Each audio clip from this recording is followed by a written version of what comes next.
me, one of my uncles fell ill, and let's wish him well. He's a war veteran, so and him do your thoughts and prayers if you would. Uh, anyway, let's get to it. This is the Jim Mize Show, and we're going to start off not politically, but talk about wrestling. I heard Vince McMahon had to lay off a lot of wrestlers and employees. The only one I really knew of was Kurt Angle, a former Olympic champion. That's hard to believe they would get rid of him, but of course his age may have had something to do with it. And he's not the entertainer he was. Well, back in the 90s, he was, early zeros, he was funny as hell. With that half leg lock that would make you tap out. Wrestling just went down the shithole, man. Since the 80s, you know the story. Vince and Ted Turner, who didn't even know what an armbar was, bought the NWA and turned it into WCW, and you know the rest. Well, good luck to all of you. I've been through layoffs myself. It's like a big funeral for a lot of people at one time. Like, there was this one guy I didn't grow up with, but I worked with. He cried so hard that he almost passed out when he found out he was leaving. It's just a gut-wrenching experience. I don't have no doubt this COVID-19 has something to do with it.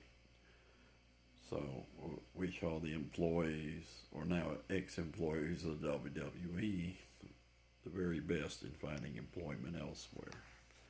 Hopefully they can stay in their chosen craft, but it's not an easy business. All right, second, John Belushi's last days. I was a big fan of the original Saturday Night Live. You know, he was speedballing one night or some afternoon in Los Angeles in a bungalow with an actor who's no longer with. I'm not going to bring up his name. It's just a tragedy. That man had everything going for him. He had movie projects. I think he was going to be in that Ghostbusters film, but he didn't make it because he's dead. And John was like he wasn't the big star of Saturday Night Live, but he was the audience's friend. Chevy Chase was the star, but John was your friend. It was like somebody you'd like to have a beer with. Anyway, he was a fun Albanian. A lot of people say that role he played in Animal House, that wasn't an act, that was just him. And that's probably why he's not with us. So I wish, well, it's too late now. Jim's still with us, and I don't know about his wife. I don't even know if he had kids. But anyway, that was brought up on Twitter, so I thought I'd throw that in. Remember when milk and juice came in bottles? I don't remember the juice that much, but I remember this foremost milkman that would come by the house with those pint-sized bottles. He had that white uniform on and a funny-looking hat. Yeah, I remember them. It was always foremost, too. You know, Eddie Arnold used to sing for him. Next, should China be accountable for E. coli? Absolutely yes. They should. Some asshole ate a bat and totally destroyed the planet with it. And all of us are paying for that. And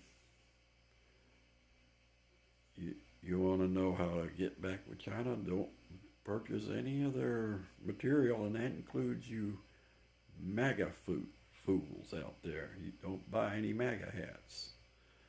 Not that you're going to listen to me, but you're contributing to this bullshit. I mean, Mr. Biden uses American workers and pays them well, while your man is using slave labor to save money. But you don't give a shit what I think. So let's go on. All right. Now, Ilhan Omar, I love talking about this woman. She said that Amazon was violating workers' rights. And say what you want about her, but she's a smart, intelligent woman of the Muslim faith. And she's going to speak her mind regardless. I don't know if she's right or wrong on this issue. So I'll let you guys be the judge on that. I just like talking about her because the right wing just cringes when I bring her up. But let me tell you, she's smarter than that fool in the White House. I'll give you that right now. And Joe Walsh, not the Eagles or Ringo's brother-in-law. I'm talking about the former Republican. He has turned on not only Republicans, but Trump big time. If you are on Twitter, you have to follow this man. He is on his ass constantly. One thing, a little while back, he was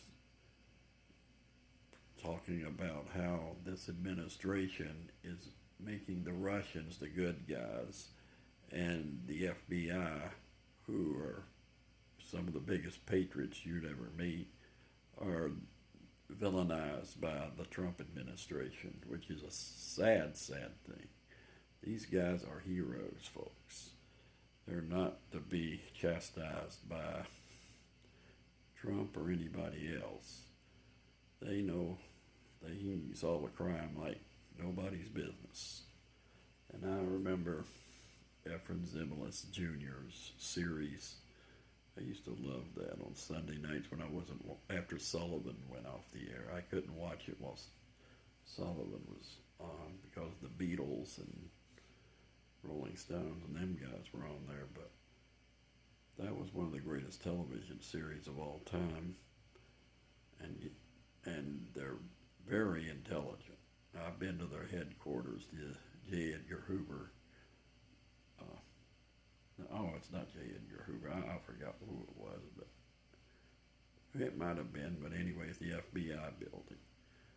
I've been there, Washington, D.C. It's quite something to look at. If you're ever in Washington, you need to check it out. You get to see them act like they're shooting people.